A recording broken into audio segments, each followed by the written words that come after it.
is Rabbi Jeffrey Sachs. I have the distinguished pleasure of being the director of Web Yeshiva and also the editor of the journal Tradition. Welcome to this evening's very special program, two conversations dedicated to the life and legacy of Rabbi Joseph B. Soloveitchik, Zecher Tzadik Livracha. The Rav, of course, cannot be understated.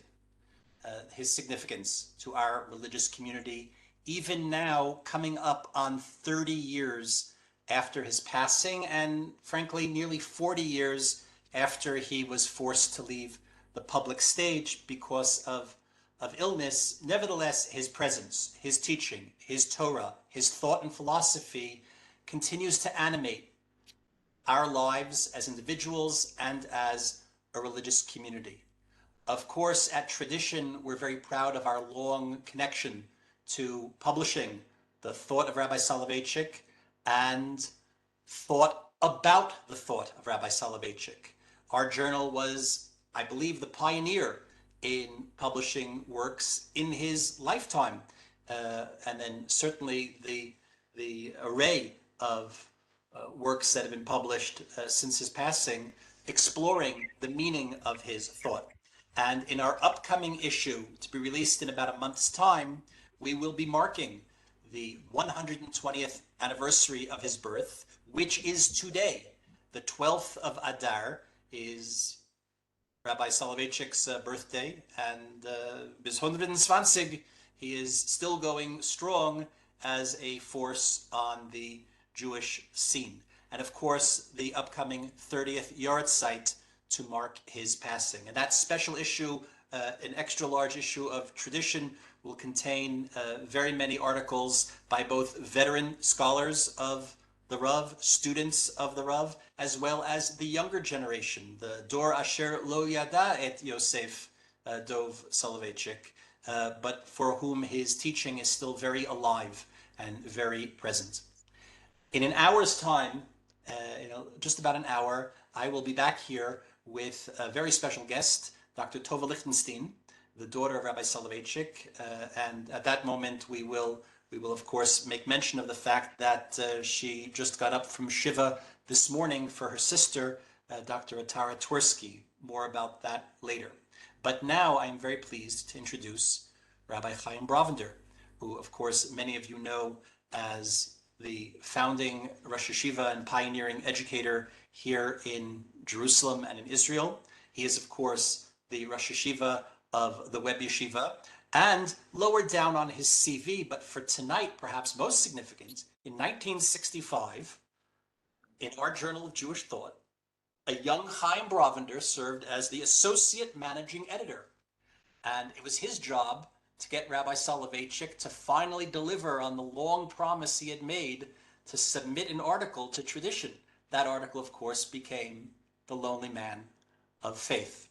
He is joined in conversation by our friend Molly Brofsky, who is an editorial board member of our journal, also an accomplished social worker and educator, primarily at Michlelet Mevaseret Yerushalayim here in Jerusalem, as well as in private practice in Gush Etzion. In the upcoming issue, Molly has an article. Molly has an article on the enduring pedagogical relevance of Rabbi Soloveitchik. The sound coming from you. Let's see. We're just asking everybody to please mute themselves. The challenge of the ongoing pedagogical relevance of Rabbi Soloveitchik for the next generation.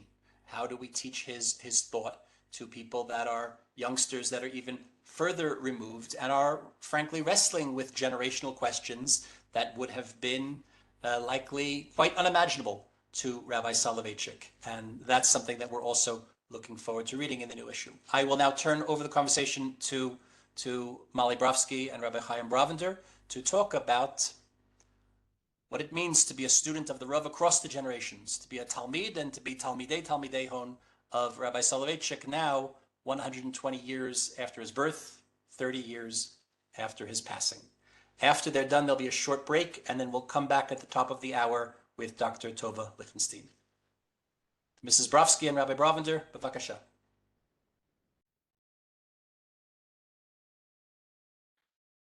I think Molly Brofsky is supposed to start. Right. I don't see Rabbi Brovender on the screen, but I'll keep talking. At least I hear you, Rabbi Brovender. Maybe you'll Stop video. 1 second, 1 second. No. Oh, okay. Very good. Okay. Wow. Rabbi Brovender, just start your video and everyone will see you. I know, I know. I did it. I did it. Yay. Excellent. Rabbi Brovender, I just want to start by saying it's really an honor for me to be having this conversation with you. I really appreciate the opportunity that Jeff gave me, and I'm really looking forward to talking to you about Okay. things. But it's even just an opportunity to have a conversation with you for me is really. Sounds like you really have it in for me. I do really have it in for you. Okay. Absolutely. For those on the screen, Rabbi Brovender was my teacher, not only, but starting from 1991 when I went to Madrisha Lindenbaum, or Brovenders as we. Okay, Rabbi Brovender, I'm going to start by asking you, can you share with us memories of the Rav as a teacher? Because if we're talking about the Rav's enduring pedagogical legacy, I think many of us would be curious, especially those of us who relate to you also as a master pedagogue, what your memories are of the Rav as a teacher, and what did you do? What, if anything, did you take from the Rav in terms of your teaching style or approach? Okay, I'm going to try to answer the question.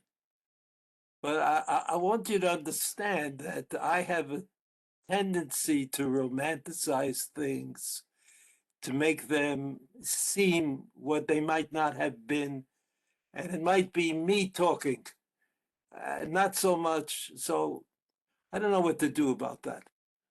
I'm just not such a good storyteller. But I will say this. When I came to the Yeshiva University, I was placed by Rabbi Zach Zichrono Livrocha in a high shiur, a shiur much more advanced than I was. And the reason for that was that I spoke Yiddish. And being able to speak Yiddish, apparently Rabbi Sachs thought that if you could speak Yiddish, you must be very learned. And in fact, the truth was I had never heard Rabbi Zach Zichrono Livrocha was a Litvak. And he had this funny way, he kept asking me to say, "Was sagt Rasse?" I never had heard in my life anybody call Rashi, Rassi. I didn't know what he wanted. So I just read the Gemara that I was supposed to, and so that was it. I was put in a high, and that was that was how I got to where I got to. Because you start off high on the escalator, you just keep going. So I didn't know at first what the shiur was all about. Because in order to understand, I figured out later on, I sort of figured out that in order to understand what Rabbi Soloveitchik was teaching, you had to know the Gemara very well. It wasn't a shiur where you learned how to read the Gemara. It was a shiur where you learned to understand things that no one ever understood before. So I was not into that. I thought of myself as being like the shiur was I divided up into thirds. There was the bottom third that might as well have not come. And there was the top third that really seemed to understand what was going on. And I was hopeful that I was in the middle third someplace. And in that middle third, I try to avoid ever coming into contact with anything that the Rav was saying in shiur, because I was frightened out of my wits that he would ask me a question. And if you know the answer to the question, you can't really say it as well as you should be able to say it. So you're double losing. I mean, anyway, and the only victory you could have is hope that you'll daven mincha after shiur, or something of the sort. So in latter years, after I came to Eretz Israel and did whatever I did and learned in a kollel, and it kind of got more understanding about my own situation vis-a-vis learning Torah. I thought back again and again at the Rav Shir and what it might have done for me. What sort of influence did the Rav have? I mean, the Rav didn't need me to say that he was brilliant, and he didn't need me to say that he knew what he was talking about. He didn't need me to repeat. But so what was it that I might have inherited from Rabbi Soloveitchik, or might have thought about, not inherited, just thought about? My feeling was that Rabbi Soloveitchik often, not always, no one is consistent, but very often Rabbi Soloveitchik came in and had a battle with the Gemara. It was, he did not come to teach us, I thought. He came to learn with us. And the way it was, there were like 30 or 40 guys in the shir, which they say 30 showed up. So it was 30 against one. That's a chavrusa. It was a chavrusa. And the Rav didn't like it when somebody made a bad suggestion. It wasn't like when you become a teacher and they tell you, oh, you should encourage the students and you should help them to say something right instead of saying something wrong. In the shir, I felt, again, romanticizing, I felt that the shir was about getting to the truth. And the Rav was the leader, of course, getting to that. And we're supposed to get closer to the truth. We're supposed to understand things better. And so the Rav participated in that. He didn't sit back and say, look, I know the truth. If one of you guys want to try it, you can. He said, we're going to get to the truth.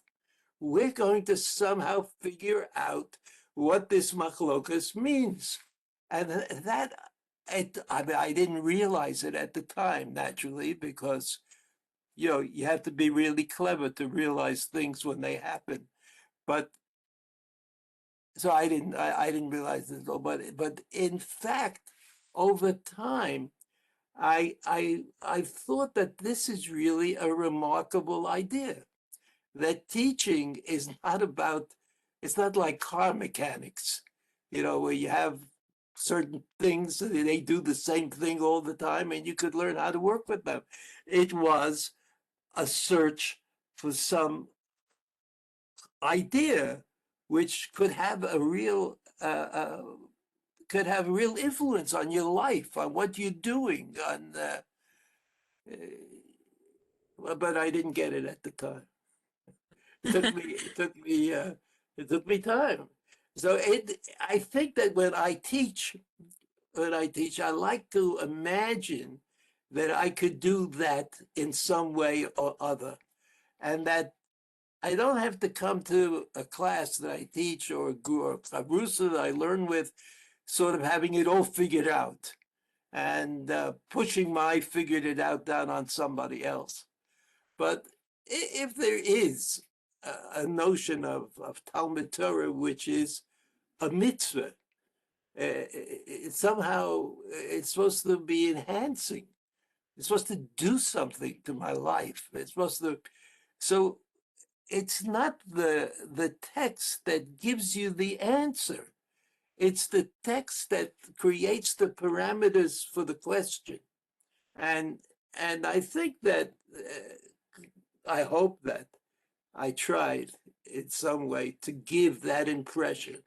I can't say that it's the Rav's influence, because influence is a word that you have to be a Talmud. I was not that kind of Talmud, but I think really that the influence is there. That in some ways, sometimes, the Rav in Shir, he was in a different world. He was in a different world. I mean, I can tell a short story. Gonna have some. Everything is, has to go through some kind of crucible of lashon hara. There was always in YU, like every other yeshiva, some sort of difficulty with the mashgiach. The boys who were really into it and who were knowledgeable and whatever words you want to attach to them, they weren't so interested in getting Musa.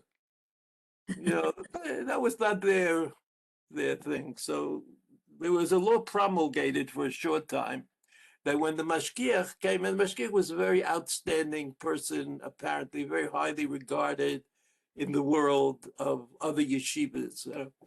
I only knew him by what he looked like. I didn't have anything to do with him. But again, since he spoke in Yiddish, I was always singled out as being one of the people who should certainly hang around to listen to what he had to say. So anyway, they promulgated an edict. And the edict was, the way it used to be, Rabbi, whatever his name is, I don't know, he could come into the shir and to say Dvar Musar, and then everybody who felt that he could escape ran out and escaped. And the Rebbe who was giving a shir, also escaped. I mean, the Rebbe is not going to listen to Musar. He's giving Talmidim, right? That's sort of ridiculous. So one time, when this edict was promulgated, the edict that was promulgated was that the Rebbe had to stay. Mm-hmm. The Rebbe had to stay. So you had this situation. He comes in, the Mashgiach comes in, the Rav is giving shir, who's Yevomas, which everybody knows is a little bit trying. And so the Mashgiach starts talking. The Rav closes the Gemara and he sits there. He sits there learning. And after about 10 minutes of the Mashgiach's talk, the Rav opens the Gemara. While he's talking, opens the Gemara. And he just goes back to learning the sugya that he was learning before the Mashgiach came in. At the time, I didn't realize what had happened. I thought that, maybe they had some disagreement or they didn't get along about something. But after a while, I understood that the Rav never got out of the sugya. He never turned himself off. He was just captured by the Gemara. And the Mashgiach turned around. He saw the Rav looking at the Gemara and starting to talk. He was learning the Gemara. And I mean, there's no doubt that the Rav had no interest in embarrassing the Mashgiach. It just was the most amazing thing that you could be on a page of Gemara, and that's where you are. That's the world at that moment. There is no other world. So it just didn't work, this idea that the Rebbe should stay. But these are thoughts that affected me. I mean, I don't think I ever did that. I don't think I could do that. But if you see teaching as being like putting people into a mindset or getting them thinking about what we've been doing for the last 2,000 years, which I think is a big problem in Eretz Israel, because everybody in Eretz Israel wants to be an Israeli. And the trouble with being an Israeli that only started a couple of years ago. Exactly. They skip the middle. It's like, the Tanakh, they skip the entire middle, and then it's like, 1900s. So it looks good. Disappears. It looks good, but it's lacking. Mm-hmm. It's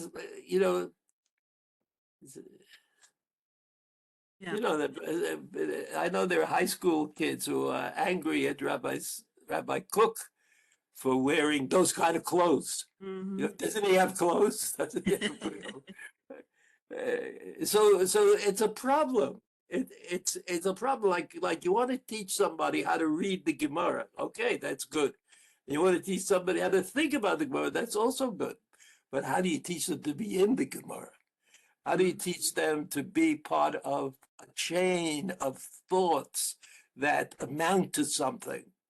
Which, by the way, is what we do in Eretz Israel. We try to make it amount to something, even though the last few days have been a little tenuous.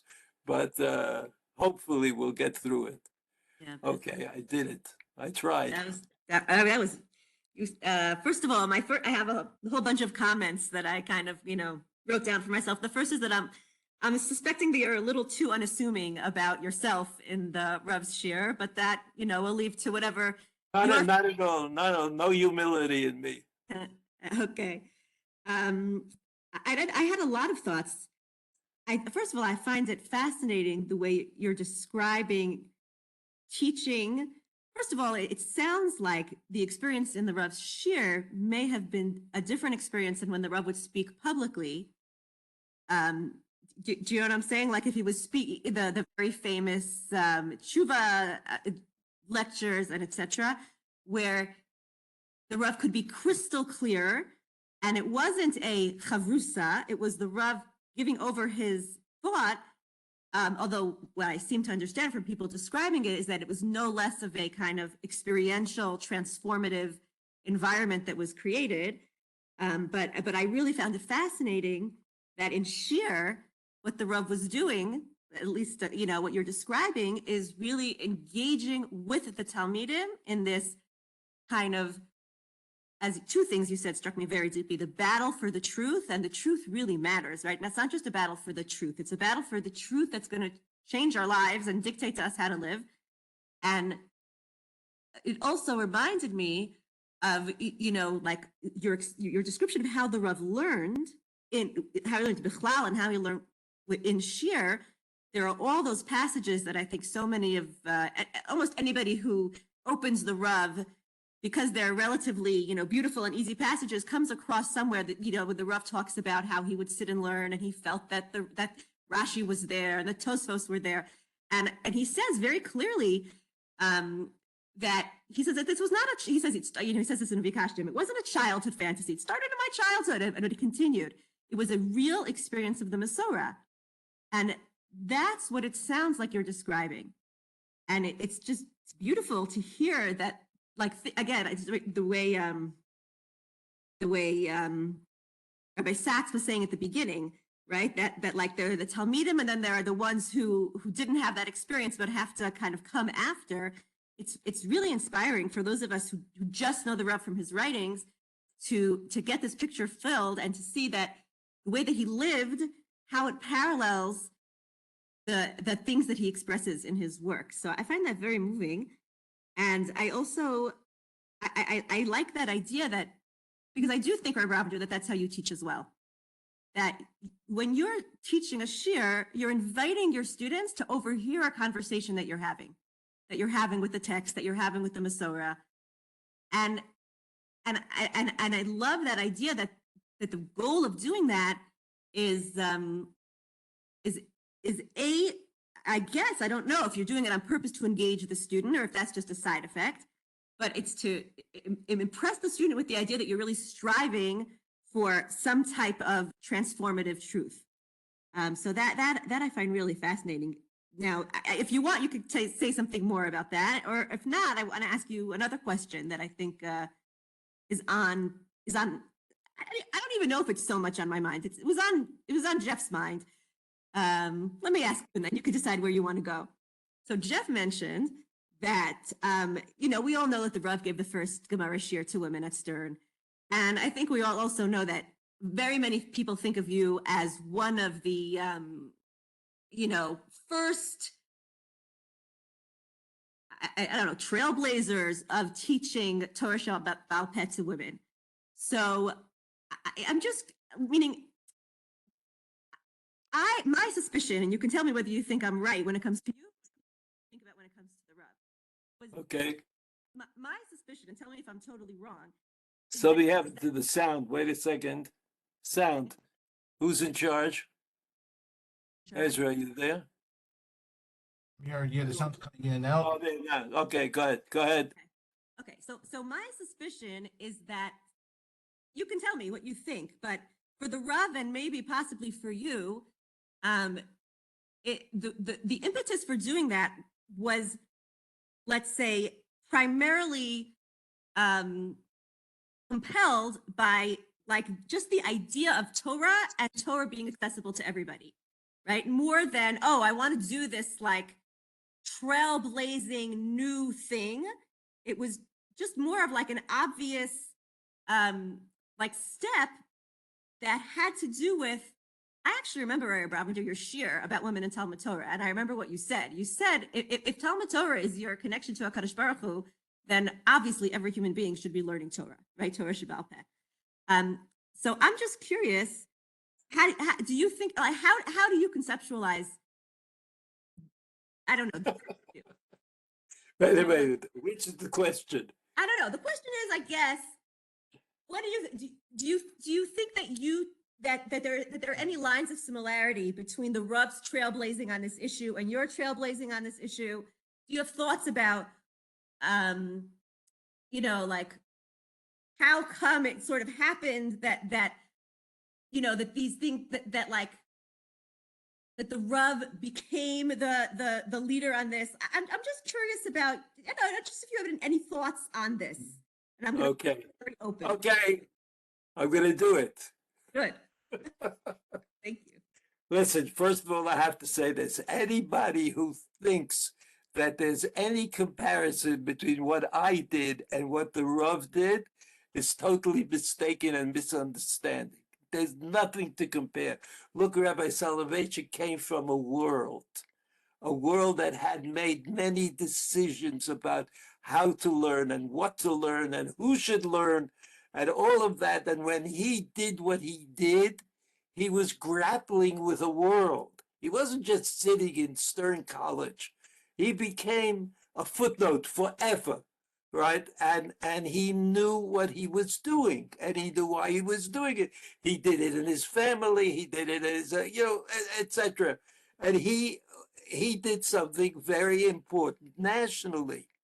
I came from the Yeshiva of Flatbush, which is a co-ed Jewish school.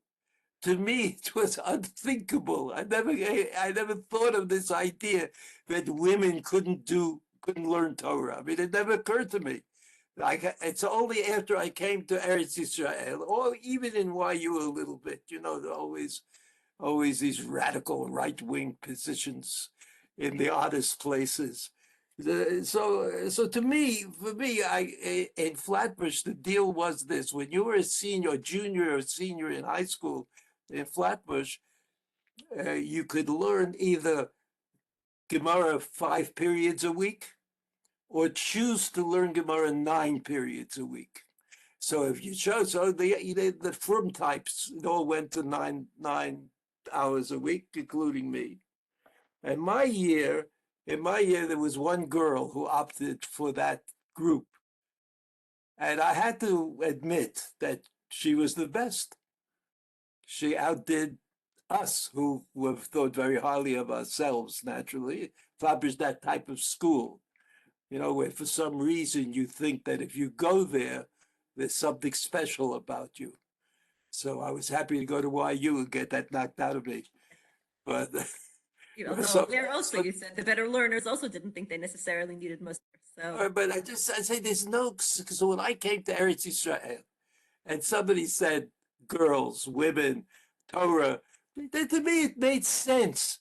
I didn't need a kind of some sort of investiture from heaven to know that girls should learn Torah. It seemed to me like the most obvious thing in the world, and the fact that the Rav, who at the time gave that opening shiur in Stern College, that didn't even interest me that much. Like, why not?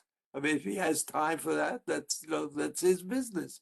It's not and so it seemed to me it was only after I started, and I actually did it in a Haredi yeshiva, as part of a Haredi yeshiva, which is another story for which they would not like to forgive me. I thought it was normal. I didn't think I was doing something revolutionary. What could possibly be revolutionary about girls learning Torah? I mean, it was not one of the categories that I was able to focus upon. So I didn't. So I did it. Then they told me, oh, you did it. You did it. I didn't do it. Mhm. I just did what I thought was simple and normal. I Right? wonder if the couldn't Rav felt the same way. That when What? the Rav- I wonder if when Rav Soloveitchik did it, he felt the same way. Can't tell you.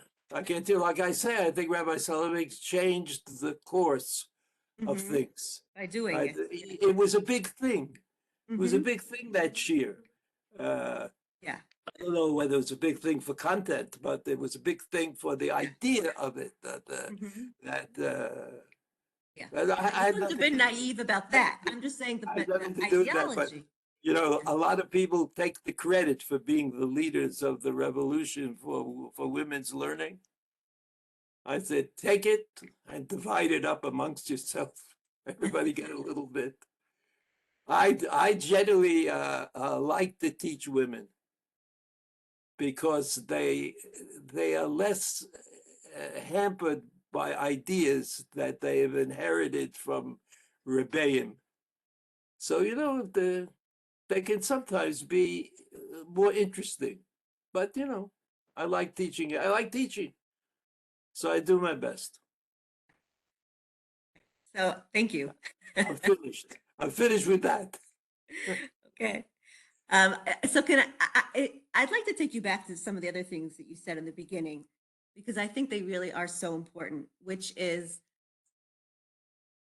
the way you described that for the Rav, what he was trying to do wasn't just to convey knowledge, but was to convey, let's use the word the Masorah, right? That's kind of all encompassing, word for a lot of things, but kind of what you had alluded to, all that stuff in between, Chorban Bayit, Sheni, and Shivat Zion, let's say, Hashlishi. I didn't say it. I didn't say that's what the Rav was trying to do. I don't know what the Rav was trying to do. What I said was, I think it affected me in that way. Okay. Right? It could be that I was totally off. Off. Right. So I I was also not, can't I was presume. not a great star Okay. in the event. I mean, I also can't presume to know what the Rav was trying to do. Even less, obviously, much less than you, who who is direct Talmud. I know that the Rav says a couple of times in his writings that he wanted to affect the hearts of his students and not just their minds. And you are saying that that was. It sounds to me like what you're saying was that was kind of what happened. That was your experience. So I guess what I'm asking is, this is I guess maybe what was it in the way that the Rav taught? Like the Rav always says, I was never able to do that, but you are living proof that he was, right? Because he did affect you that way. So what was it? Was it the fact? Was it the messages he said? Was it as you described earlier, the fact that he was completely engrossed in his Talmud Torah, that he lived, that he kind of conveyed it through who he was? How do you think, if he was able to do it, how was it? And I guess then the question for us is, because we're thinking about the pedagogical message, I think that's one of the biggest challenges facing educators today, which I think you also alluded to, which is how do we touch our students' hearts and souls and not just their minds? So if you have any kind of pedagogical advice, I think we would all appreciate hearing your thoughts. It's really simple. You have to teach what you enjoy preparing.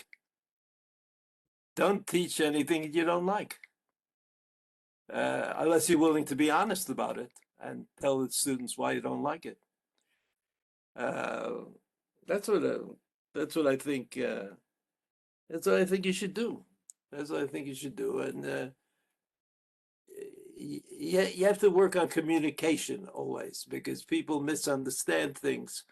But you have to recognize the fact that you can make mistakes about what people understand and what they don't understand.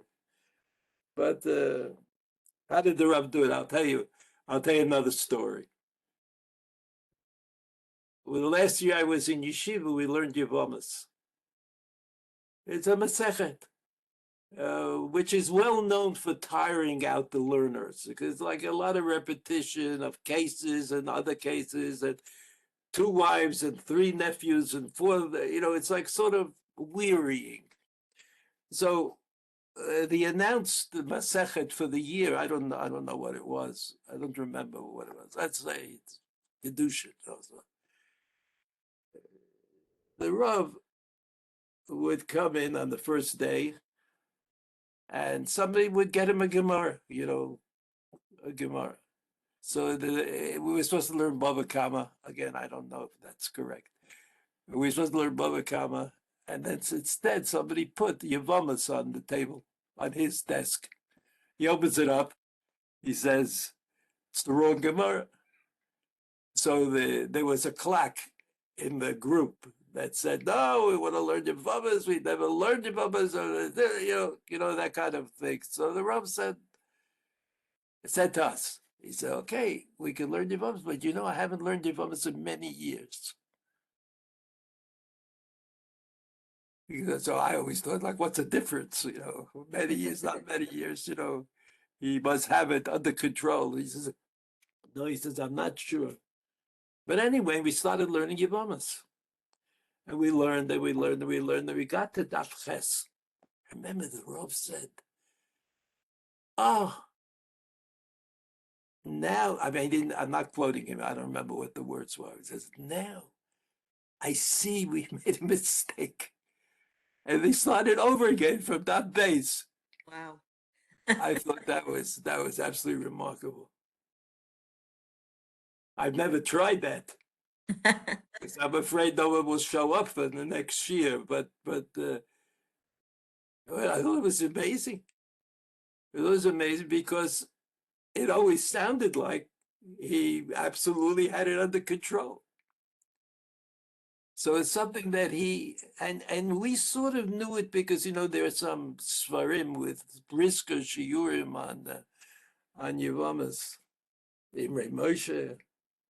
So we used to look at the Svarim, by that time I was already, this was my last year in YU. I was already a little more aware of what's going on than when I came. So he was willing. He was willing not to fool us, not to try to, it was just like straight out. It was, just didn't get it right. So I thought that was, but like I said, I don't think that the Rav was, if there is if there's something called a teacher, even though the Rav always spoke about himself as a Malamed, and everybody likes to quote that, sort of like to make up for the poor salaries. I don't think that's what he meant. I don't think he meant that. He meant it's like with children. You teach children, little children, you teach them gracious. There's absolute wonder. There's totally willingness to accept whatever you tell them. They have this mind. Their mind is able to imagine whatever you teach them. And it's like when you get older, and somebody tells you, no, this is not real, and that's not real, and then you start thinking that you don't really know anything about anything. That's called like advanced. That's very advanced to be very skeptical about anything. So I think that's what the Rav meant when he said he's a Malamed. He could create a world. It's children. It's like the Malamdim are for the little children. I remember that that story. There's a video. The Rav sometimes talked about this Malamed that he had when he was a child. Yeah. He remembered. I remember Lubavitcher Rebbe, Yeah. there's that video Yeah, and some yeah. old man walking in, Lubavitcher Rebbe stands Right. up. He was his Rebbe when he was a child. It's not just going into a new world. It's the creation of that world. That's beautiful. There is a world. There's a world of creation, of bria. There's a children, little children, they take it like you give it to them. They don't have any difficulty. They don't have any difficulty with emunah. or with davening or brachas. I mean, we have to learn all of that. We have to learn how miserable we are about all the things that we do, and we're very successful at that. We're very successful at doing that. But the Rav said he's a Malamed. He remembered the world of childhood, the childhood that he had, where he had somebody came in with a beard and said, this is how it happened. There was day one and day two and day three, and that's the way it is. And once you're brought into that world, it's not so easy to get out of it. Not so easy to get out of it. And I think that's a good thing. I think it's a good thing. And I'm sorry. Sometimes I'm sorry I missed out on it, more or less. But I still think I can give it over to others, in a manner of speaking. There was a young man who was in the yeshiva, in my yeshiva, whose name is Agassi, was an artist. And he got very sick and eventually died. But before he died, we used to learn Chumash together. It's wonderful. These guys, he's in Pennsylvania and I'm in Yerushalayim, and you can have a chavrusa. So I said, so after he died, I said, I want to continue the chavrusa with his children, 6 and 3.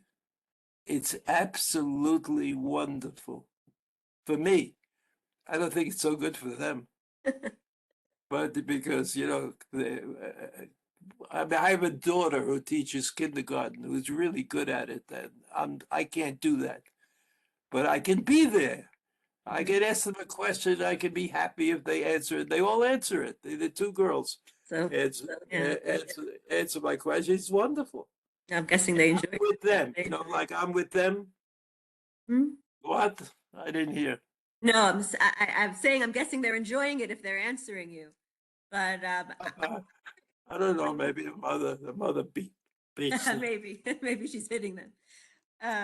And so what I just heard you say, if I understood you correctly, was if you love what you're learning, right? Because that was what you started with. If you love what you're learning and you experience it as this wonderful world that's, childlike in its wonder and its compelling beauty, then when you teach it from that place, and you're teaching from your heart and not just from your head, then your students will be able to join you in that world.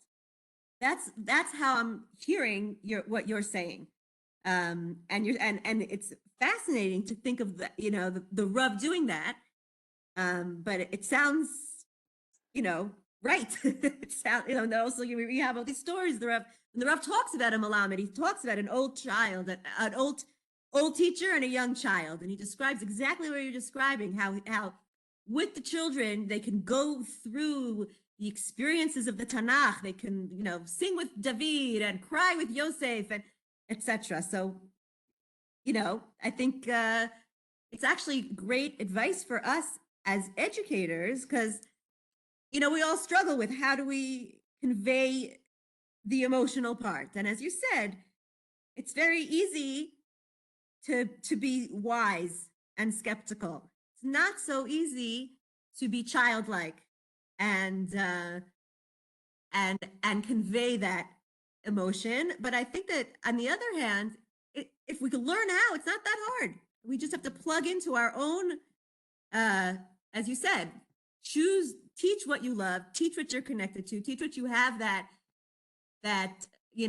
spiritual, emotional, religious connection to. And hopefully, if we're fortunate, our Talmidim will pick up on that. I think that's really inspiring advice. And I love that it's coming from the Rav, who everybody always thinks of as such an intellectual. When the truth is that the Rav's power was not only in his intellect, it was, so much of, at least for me, what's powerful is all of the beyond the intellect, underneath the intellect. Well, even though you keep saying, as you said, Molly, I think you're saying it better than I'm saying it. Thank you very much.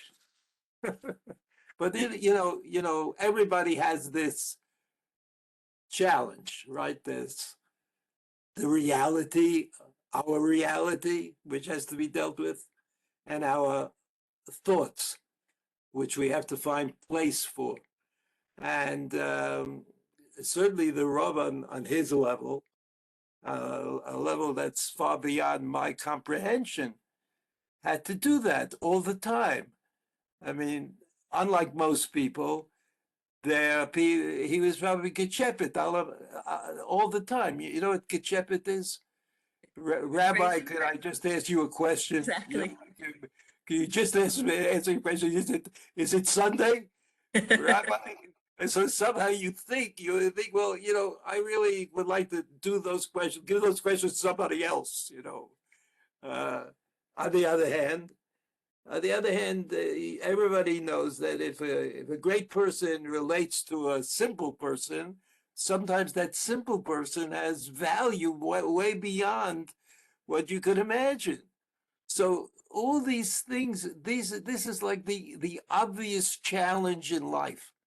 It's easy enough to say kedusha and tahara, but it's not so easy to take a step in that direction. And I think the Rav was a master at trying to formulate some aspects of kedusha tahara, but they're not necessarily what I need. I mean, what I need might be on a very much lower level, but it's the same challenge. It's like there's a challenge on that level, there's a challenge on my level. But you have to know what the challenge is. You have to know that how do you summarize your life is a worthy enterprise. And you should do that all the time. You should, that's what the Hasidus, we know that tshuva is an ongoing challenge. It has nothing to do with Averis. I mean, Averis might be a jump start to doing tshuva sometimes, but doing tshuva is like a wondrous thing. All the Rebbes understood that. And they said that this wondrous thing called tshuva, we've got to do it. We've got to get to it. We've got to get to it. We shouldn't wait for Averis. Why wait for an Avera? I mean, we can deal with that. Let's get something beyond that. So, in any event, got to try, right? You have to try.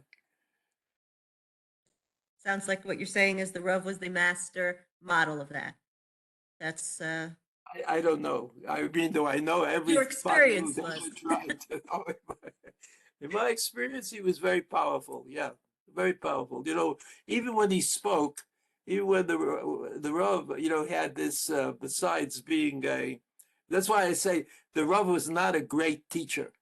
He was a great chavrusa. But because all these things that teachers do, he didn't necessarily do. However, he had one talent that he couldn't help himself with, and that was his theatrics, his ability to express himself in whatever language he happened to be talking at the time. When I came to YU, it was the year that the Rav taught the shir in Hebrew, because he realized that no one understood the Yiddish that he was speaking before that. But one year he taught Hebrew for 1 year, and after that he switched to English, and it didn't matter.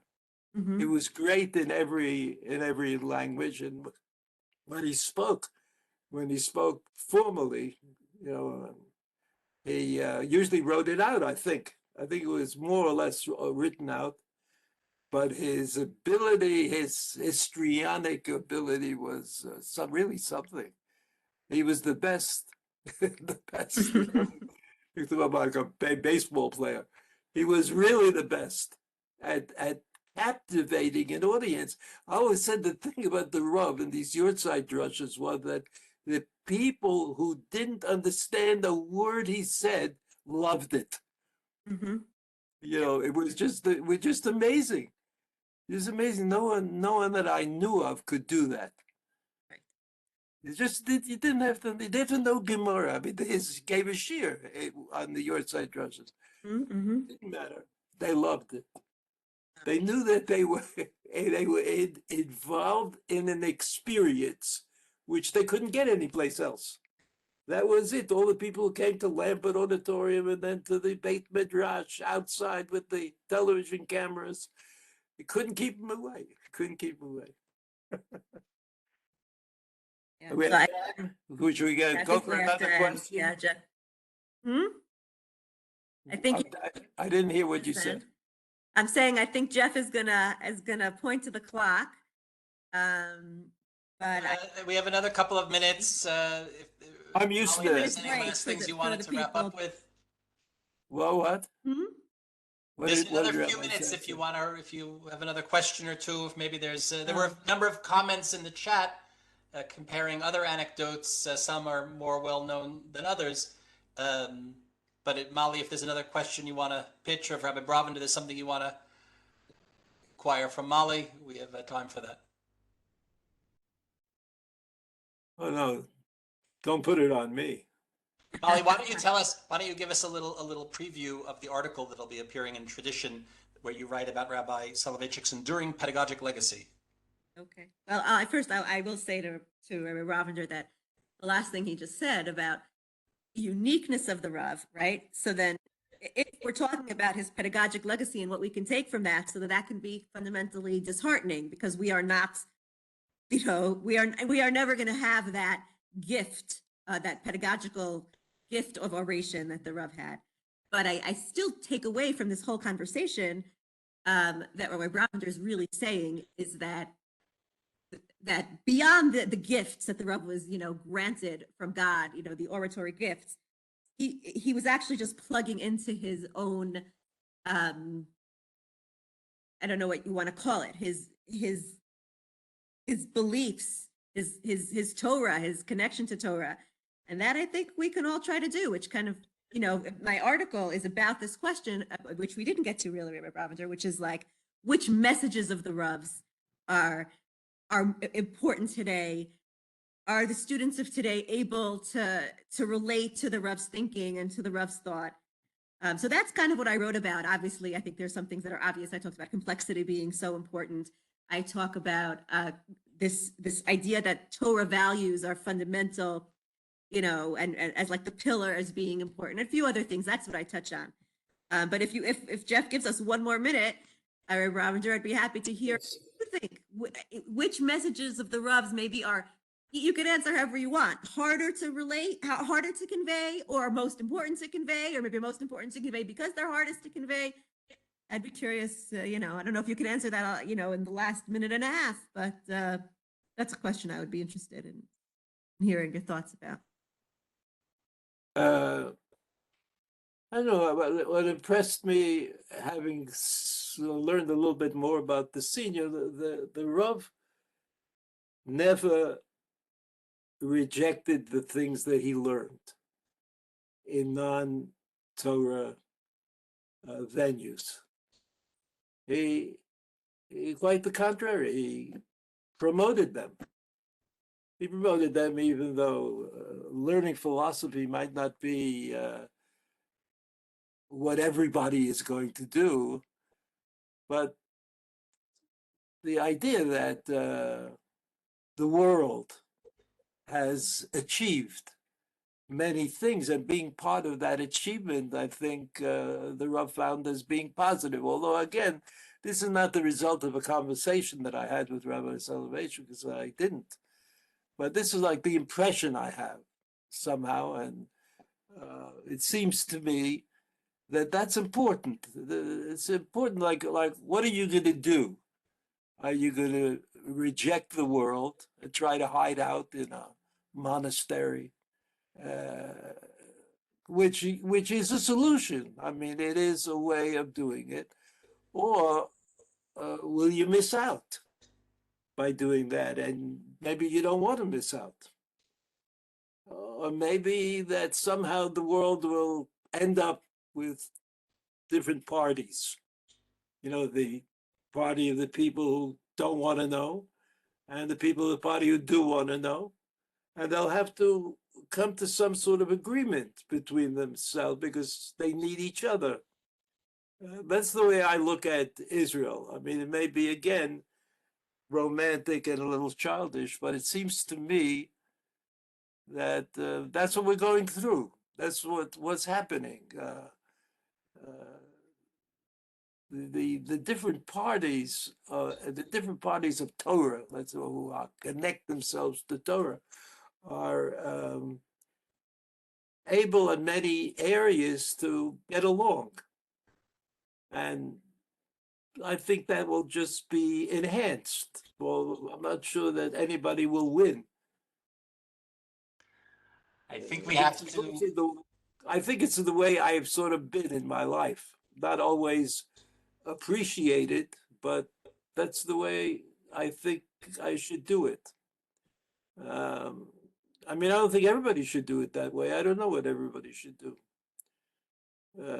You know, counseling is not my forte. I think that's a wonderful note on which Yeah. to end. And I thank Thank you. Rabbi Brovender Thank you, and Rabbi Molly Brovender. Thank you, Brofsky. Molly I Brofsky. really Thank you. appreciated that. Thank you so much. We will take a very brief break, about 3 minutes. We'll be back with Dr. Tova Lichtenstein. I remind you all to please visit us at traditiononline.org, where you can subscribe to make sure you'll get the upcoming special issue in honor of Rabbi Soloveitchik, and to visit us at webyeshiva.org for all of the very, very, very many offerings here on our live interactive online Torah learning platform led by